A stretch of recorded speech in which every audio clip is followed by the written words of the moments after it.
여기서 나오는 이 A제도도 꽤 우량한 회사예요. 그렇죠. 여기서 여기서 나오는 지금 한 6.7%가 나오고 있어요. 와, 거의 7%네요. 은행 예금보다 훨씬 높습니다. 지난 한 2월까지인가요? 3월까지인가는 파킹 통장이 최고였습니다. 근데 지금은 버리세요, 파킹 통장. 아, 그래요? 최고입니다.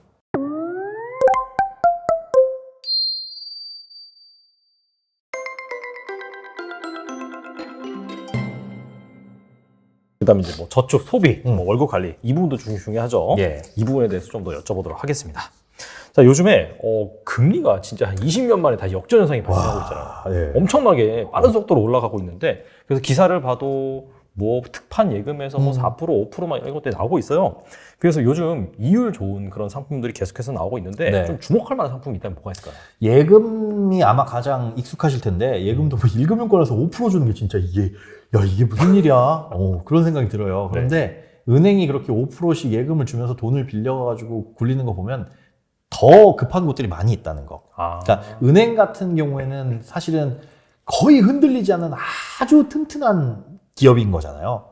그래서 신용등급이 굉장히 높습니다. 근데 이렇게 신용등급이 굉장히 높은 은행에서 발행하는 3년 만기 은행채, 그러니까 5년 만기 은행채 이런 것들이 5년 만기 은행채라고 한다면 만기가 5년짜리인 채권이에요. 네. 5년 동안 돈 빌려주세요. 한 달에 이자 얼마씩 드릴게요. 하는 그 5년짜리 채권의 금리가 지금 5%가 넘어가고 있습니다. 그러면 은행보다 신용점수, 신용등급이 안 좋은 회사들은 그럼 이자를 더 줘야지 시중에서 돈을 빌릴 수 있잖아요. 네. 보통 우리가 회사들의 그 등급, 신용등급을 나눌 때 맨 제일 좋은 게 AAA, 트리플 A라고 해가지고 이건 가장 높은 거. 네. 그 다음에는 뭐 AAA, 그 다음에 BBB 뭐 이렇게 떨어지는데 BBB 이상 되는 등급의 회사들만 투자 등급이라고 봐요. 요 정도는 그래도 이상은 돼야 막 정크본드 아닙니다. 이거 그 밑에는 언제 망할지 몰라요. 이런 정도의 수준이거든요. 근데 BBB보다 조금 높은 A0, 네. 여기서 나오는 이 A제도도 꽤 우량한 회사예요. 그렇죠. 여기서 나오는 3년물 채권 금리가 지금 한 6.7%가 나오고 있어요. 와, 거의 7%네요. 은행 예금보다 훨씬 높습니다. 그리고 이 채권의 매력은 뭐냐면 이자를 3개월마다 한 번씩 줘요. 은행 예금은 만기가 돼야 원금과 이자를 받잖아요. 맞아요. 근데 이 채권은 3개월마다 주다 보니까 그 이자를 받아가지고 적금을 붓거나 다시 그 돈으로 아니면 하다못해 CMA나 파킹 통장에 넣어놓더라도 거기서 또 이자가 나오는 거니까 재투자 수익률이 나오거든요. 그런데 이 A 정도만 되더라도 6.7%가 나오고 이 A 정도의 그럼 부도율이 얼마냐? 이 A등급 정도 회사가 1년 내에 부도하는 것들을 누적 과거 1998년부터 작년까지 통계를 내보니까 0.1%가 부도가 나더라. 근데 98년 IMF가 있었잖아요. 그때 부도율이 좀 높기는 해요. 그래서 그렇겠죠. 평균을 좀 높여놓은 것도 있는데 네. 그때를 뺀다면 거의 안 난다라고 보시면 되고 3년 안에 부도가 날 확률은 한 0.4% 정도가 됩니다. 1000개 회사 중에 4개. 그러면 그 말인즉슨 1000개 중에 잘만 고르면 되겠지가 아니라 분산을 하시는 그렇죠, 거죠. 그렇죠. 채권을 분산해서. 사더라도 네. 똑같은 A등급 회사가 신용 점수는 우리가 나는 지금 신용 점수 좋은데 800점인데 900점인데 하다가도 신용카드 연체하면 떨어지잖아요. 회사도 지금은 돈 잘 벌고 경기가 좋은데 하다가 안 좋아지면 점수 떨어지는 것처럼 등급 떨어지는 것처럼 지금 좋아 보이는 회사라고 하더라도 분산해가지고 내가 예를 들어 한 3천만 원이 있다 그러면 한 회사에 몰빵 3천 이게 아니라 1000만 원, 1000만 원, 1000만 원 이런 식으로 채권을 분산하는 게 좋고 A등급 회사가 아닌 투자 등급의 가장 바닥인 트리플 B 정도는 지금 금리가 11%가 넘어가고 있어요. 1000만 원을 넣어놓으면 연 110만 원 정도를 준다는 겁니다. 와. 연 110만 원을 3개월마다 한 번씩 잘라서 주다 보니까 거의 한 27, 8만 원이 3개월마다 이자로 꽂히는 거예요. 자, 그런데 그럼 대박 이거 하면 좋아요? 단점이 있어요. 이 채권 금리가 계속 올라가고 있습니다. 그 말인즉슨 뭐냐? 쉽게 얘기해서 지금은 5% 주는 채권의 금리가 높다고 생각해서 딱 샀는데 한 1억을 넣었어요. 근데 다음 달에 기준금리도 올라가고 시장금리가 올라가서 이제 6% 주는 채권들이 일반적으로 나왔어. 그럼 이 내 5% 주는 채권은 매력이 없잖아요. 1억 주고 샀는데 1억이 가격이 떨어집니다. 그래야 이거랑 비슷해질 테니까 한 1% 맞아요. 정도 떨어져요. 맞아요. 그러면 6% 준 거랑 시장에서 비등비등하게. 그래서 나는 1억 주고 산 채권인데 그걸 중간에 팔면 손해를 볼 수 있다는 거. 금리가 앞으로 더 올라가면. 그래서 채권 투자할 때는 우리가 개인들이 투자할 땐 그냥 만기까지 투자한다. 떨어지더라도 나 안 팔면 그만이야. 왜? 만기엔 원금 받으니까. 그렇게 생각을 하시고 만기까지 보유한다라는 개념으로 투자했을 때는 그 말인즉슨 너무 길게 잡으면 안 된다는 거. 한 2년짜리, 3년짜리 안전한 회사들의 채권만 사서 끝까지 현금으로만 발생시키면서 만기에 그 돈 받을 거야. 요 생각으로 접근하시면 은행 예금 못지않게 안전하게 수익을 낼 수 있을 거예요. 그러니까 은행 정도보다 조금 높은 약간 1에서 2%포인트 정도 높은데 거의 안전한 그런 상품들도 있다는 거 기억해 두시면 됩니다. 알겠습니다. 그리고 아무래도 저축 상품에 투자하다 보니까 네. 연말 정산까지 고려한 네. 좀 현명한 저축 상품 고른 팁 같은 게 있을까요? 연말 정산은요, 사실은 그 조삼모사예요. 과세이연. 그러니까 지금 내야 될 세금을 돌려주는 대신에 그럼 이 돈은 언제 쓸 수 있어요? 이 노후에 써라. 뭐 이런 식으로 돌아가는 상품들이 많이 있거든요. 그러니까 연금저축이나 IRP 이런 거라서 지금은 혜택 받는 것 같지만 제약이 큽니다. 그래서 가입을 하셔야 되는 상황에 계신 분들이 거의 사실은 소득이 높으신 분들이나 할 거고 사회초년생들은 연말정산 혜택에 너무 집중하지 마셔라. 그러니까 내 발목을 족쇄를 채우는 거고 다만 이제 연말정산 때 겸사겸사 혜택을 주는 상품들이 있기는 있어요. 뭐 주택청약종합저축이나 이런 것들 소득요건이나 무주택 세대주 이런 거 충족하면 혜택은 주지만 별로 없습니다.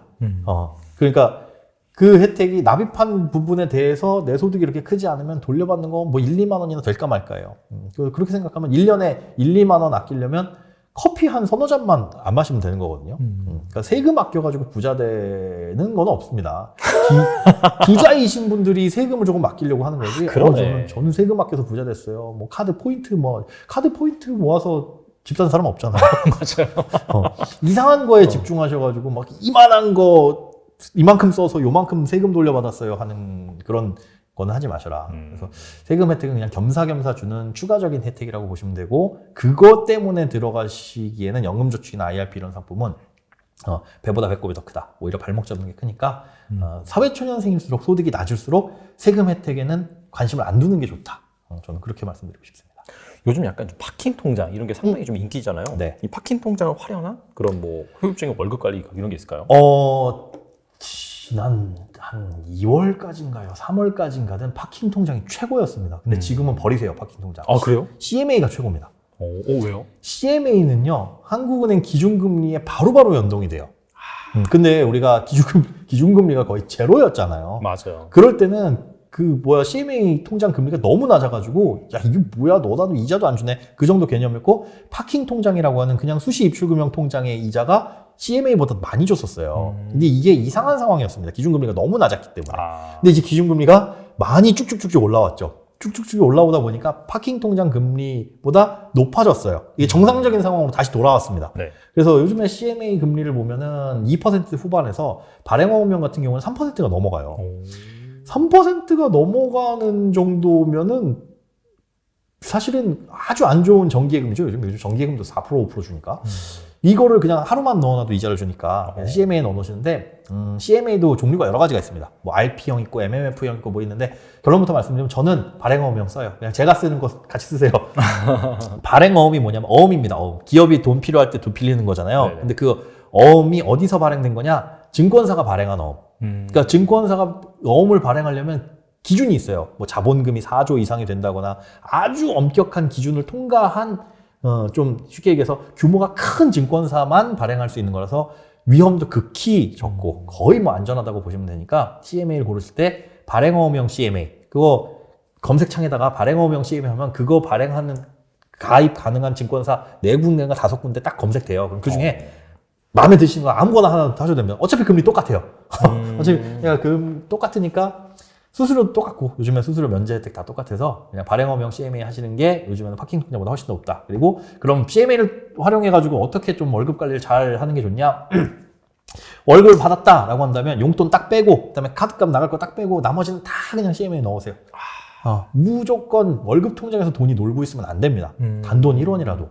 월급 통장은 그냥 스쳐 지나가는 곳. 원래 통장이 되는 게 맞아요. 근데 조금 뭔가 잘못돼서 카드사에서 다 빼가고 어디서 다 빼가고 남는 게 없어서 통장인 건지 네. 원래 월급 통장은 오늘 딱 들어왔다? 그럼 오늘 모든 걸 정산하고 끝 내고 남은 거는 우리 저금통에 저금하잖아요. 근데 저금통은 이자 하나도 안 주는데 네. CMA는 연 3%나 주니까 그쪽으로 빼돌리는 게 맞습니다. 그래서 남는 돈이 있다 그러면 싹싹 긁어 모아가지고 CMA로 전부 다 그렇게 하시는 습관을 잘 들여놓으셔야 됩니다. 알겠습니다. 그리고 체크카드, 신용카드 네. 또 이걸 이제 연말 정산 때 아무래도 좀 혜택이 있잖아요. 예. 이런 것들을 효율적으로 잘 사용할 수 있는 팁이 있을까요? 가급적이면 체크카드를 쓰는 게 연말정산 혜택에선 좋은데 실제로는 신용카드 좋은 거 쓰시는 게 혜택은 훨씬 더 좋습니다. 좋은 거라고 한다면 연회비가 좀 비싸고 그런 거? 아니. 좋은 질문이에요. 그렇게 이해하실 수 있는데 그럴 수 이해할 수 있죠. 저는 연회비 제일 싼 거 씁니다. 제일 싼 거를 어떻게 쓰냐면 돌려가면서 써요. 그러니까 이거는 약간 체리 피킹 같은 건데 저는 할인율 좋은 거, 적립률 좋은 거 이런 카드 안 씁니다. 그러니까 그거 좋은 거는 연회비를 비싸게 내야 돼요. 맞아요. 비싼 건 뭐 10만 원, 20만 원 하잖아요. 그렇죠. 근데 그런 거는 저 해외여행 갈 때 거기 라운지도 그냥 공짜로 이용하고 해외여행 안 가면 그 돈 다 굳거든요. 아껴 쓴다라는 개념에서는 연회비 싼 거 쓰시고 뭘 하냐. 요즘에 그 여러 가지 서비스들 있어요. 피테크 업체들에서 신용카드 추천해주는 서비스들. 근데 잘 보시면 내가 한 번도 사용하지 않은 과거 6개월 동안 실적이 없는 카드, 휴면 카드 뭐 이런 것들은 다시 발급받아서 사용하게 되면 현금으로 캐시백 해주는 이벤트들을 계속적으로 하고 있습니다. 제가 얼마 전에 받은 건 현대카드에서 11만 원 받았네요. 12만 원씩이나 받았어요? 안 쓰던 카드 중에 그런 것들이 있습니다. 그러면 요거 안 쓰던 카드 새로 가입하셔가지고 2달 동안만 써주시면 그 2달에 금액 얼마 이상도 없어요. 보면 30만 원 정도 이상? 늘 쓰던 보통 금액. 그렇잖아요. 네, 그 정도. 그것만 2달 이상 쓰면 11만 원 듭니다. 탈성 11만 원. 그 다음엔 이제 이 카드 안 쓰죠. 보니까 요번에 또 신한카드가 그걸 하대요. 그래서 지금은 신한카드 쓰고 있고. 야. 이런 식으로 하는 게 사실 연말정산 때 그 카드 소득공제 혜택은 내 소득의 25%를 초과해서 써야 그 초과분에 대해서 소득세율 따라가지고 조금씩 공제를 해주는 거거든요. 그리고 거기에 이제 신용카드는 15%, 뭐 현금 영수증 30%인데 계산해보면 몇백만 원을 써봐야 한 5, 6만 원밖에 혜택 없어요. 근데 신용카드 혜택을 그래서 뽑아온 게 차라리 낫다.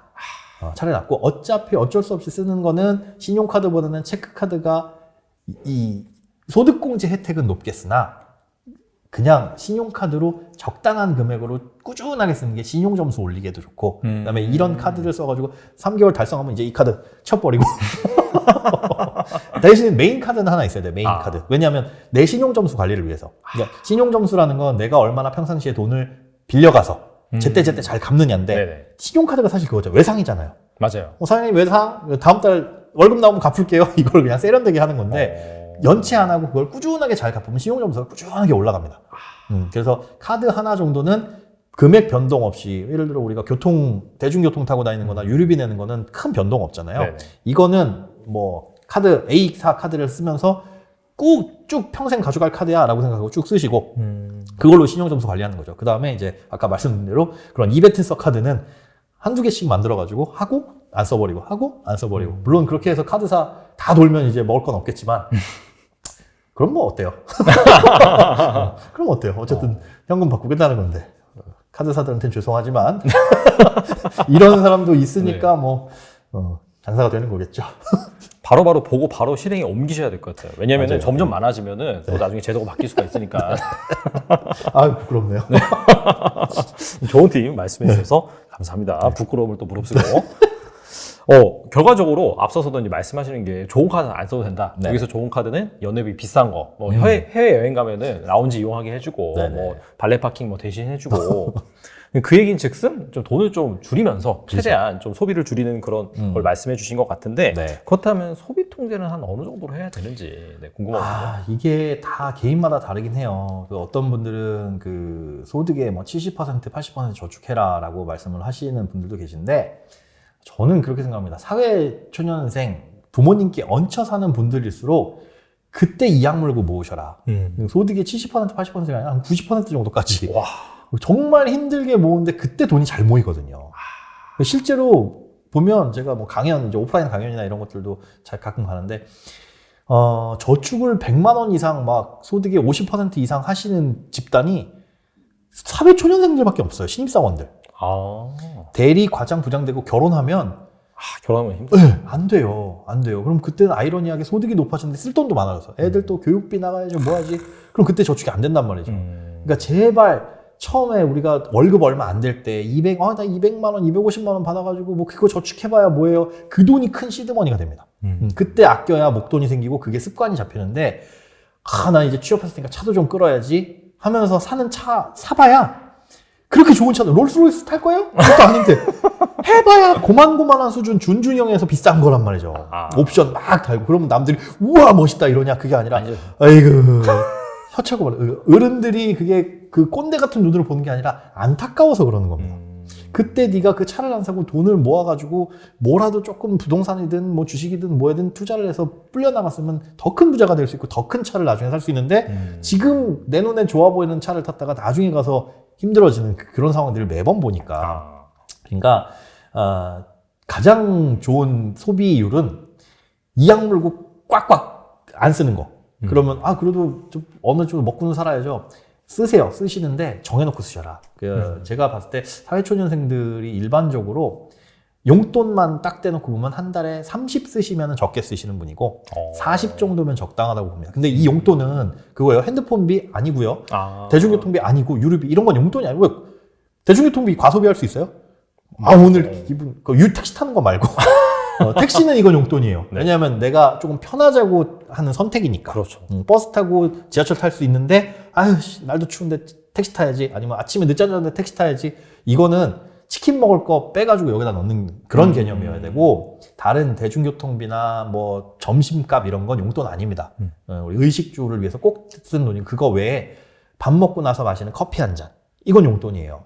통제할 수 있잖아요. E로 시작하는 데 가서 먹을 수 있는 거고 S로 시작하는 데 가서 먹을 수 있는데 가격이 2배 차이야. 뭐 나의 삶의 질이 이쪽이 더 높다면 쓰되 다른 걸 아껴야죠. 그래서 한 달에 난 40만 원 쓸 거야 라고 생각해 놓고 용돈 통장에 따로 빼거나 아니면 신용카드 따로 만들어서 한도를 40으로 해놓거나 그렇게 해서 그 안에서만 쓰는 트레이닝을 하셔야 됩니다.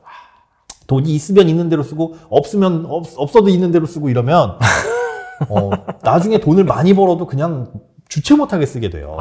처음에 통제를 잘 해 놓으시고 거기서 그러면 팁이 뭐냐면 한 달에 뭐 용돈 40만 원이다 그러면 이걸 좀 잘라서 일주일에 10만 원 이런 개념으로 한 달에 용돈이 30만 원이다 그러면은 하루에 10,000원 꼴이잖아요. 그러니까 일주일에 한 7만 원. 그래서 내가 일주일 동안 살았는데 이번 주는 좀 과소비한 것 같아. 친구한테 술도 사고 내가 미쳤지. 그럼 다음 주에 좀 아껴 써야 되는 이 정도 이 확인만 체크만 좀 이렇게 중간중간 하면은 그래도 과소비는 안 해요. 근데 그냥 생각 없이 쓰면 이번 달 카드값 왜 이렇게 많이 나왔지? 다음 달엔 좀 줄여야지. 다음 달엔 퍽이나 퍽이나 그냥 계속 쓰게 됩니다. 그러니까 그거를 습관을 들이는 거 정해놓고 쓰되 좀 잘라가지고 일주일 단위 혹은 열흘 단위로 계산해서 조금 내가 통제해서 쓰겠다. 요거 연습만 하시면 나중에 돈을 많이 벌게 되더라도 그게 트레이닝 되기 때문에 함부로 돈 그렇게 쓰진 않아요. 정말 소비를 줄이는 게 중요한 것 같습니다. 중요하죠. 그리고 이 소비를 줄여가지고 결과적으로 돈을 모아야 되잖아요. 네네. 약간 요즘 1억이 좀 상징성 있는 돈이더라고요. 1억 어떻게 모을까? 그래서 뭐 어떤 분들은 계속 그냥 뭐 저축에다가 그냥 150만 얼마씩 5년 넣으면 뭐 모을 수 있다 이런 분도 계시고 그걸 가지고 뭐 어떻게 하냐 차라리 투자를 화끈하게 해라 그런 분도 계시고 어떻게 생각하세요? 펀드나 이런 것들의 수익률이 기간이 오래될수록 그 평균 수익률에 수렴하니까 예를 들어 펀드의 평균 수익률은 한 연 7%입니다 라고 한다면 이걸 1년 동안 했는데 7%가 안 나올 수 있고 더 나올 수 있고 확 떨어질 수도 있잖아요. 맞아요. 그런데 그게 장기간으로 이어지게 되면 연평균 7%네 해가지고 거의 오차 없이 들어맞거든요. 근데 그렇게 저축할 게 아니라 나는 빨리 목돈을 3년 안에 1억을 모아야지 혹은 5년 안에 1억을 모아야지라고 한다면 수익률은 신경 쓰지 마세요. 수익률 높이려다가 안 되면 이게 크게 차이 나거든요. 그리고 수익률이 높아봐야 저축액에 별 차이가 없어요. 그러니까 1년 동안 내가 100만 원씩 저축하면 1200만 원인데 90만 원씩 내가 수익을 10% 내도 1000만 원이 안 돼요. 그러니까 100만 원씩 1200만 원을 모을 수 있는 걸 90만 원씩 내가 수익 10% 내가지고 1년 동안 모아볼까? 해봐야 안 나온다는 거죠. 그런데요. 기간이 짧으면 수익률은 아무 상관없다. 근데 우리가 생각하는 건 단기간에 빨리 목돈 마련하려고 하는 거니까 그런다고 한다면 커피 한 잔 아끼는 게 결국은 돈 빨리 모을 수 있는 거다라고 생각을 하시고 내가 가능한 범위 내에서 쉽게 잘라버리세요. 그러니까 1억을 모으려면 1년 동안 모으려면 한 달에 얼마를 저축해야 되지? 이거 안 되겠네. 2년 동안 모으려면 얼마 저축해야지? 24개월로 나누면 얼마네? 뭐 36개월 나누면 얼마네? 이 계산이 나오잖아요. 그거 가능한 수준에서 약간 이거 될까? 하는 정도 수준에서 시작을 하셔라. 그냥 여유롭게 가져가면 안 돼요. 오래 걸립니다. 그렇게 하고 1억도 모으는 데 있어서 한 번에 1억 모으기보다 뭐 짧게 1년에 2,500 혹은 뭐 1년에 3,000 뭐 이런 식으로 1년에 3,000이면 꽤 빠듯하겠네.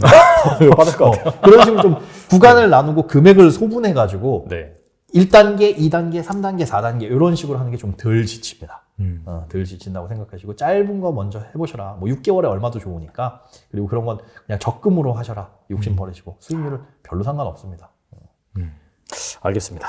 마지막 질문이 좀 센 것 같긴 한데 세후 월급 200만 원 정도인 월급쟁이가 부자 되기 위해서는 어떻게 해야 될까요? 두 가지예요. 부자의 개념이 뭐냐. 우리가 모 언론사에서 그걸 매년 설문조사를 하거든요. 그 부자는 얼마 있어야 부자라고 생각하십니까? 뭐 현금 10억, 뭐 아니면 자산 100억. 이 기준은 매년 달라집니다. 이게 매년 올라가고 있기는 해요. 그렇죠, 올라가겠죠. 근데 그런 막 현금 자산은 현금으로만 10억이 있고 총 자산은 뭐 50억이 있는 부자가 되고 싶어요. 월급 200이면 포기하세요. 안 됩니다. 안 됩니다. 안 돼요. 어떻게 해?